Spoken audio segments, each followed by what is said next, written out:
For I tell you that unless your righteousness surpasses that of the Pharisees and the teachers of the law, you will certainly not enter the kingdom of heaven. I want to hear more. You have heard that it was said to the people long ago, "You shall not murder, and anyone who murders will be subject to judgment." But I tell you that anyone who is angry with a brother or sister will be subject to judgment.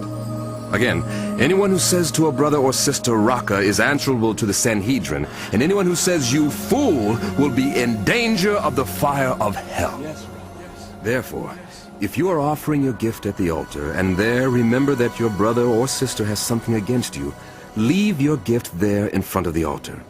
First, go and be reconciled to that person. Then come and offer your gift.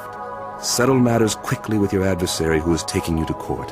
Do it while you are still together on the way, or your adversary may hand you over to the judge, and the judge may hand you over to the officer, and you may be thrown into prison.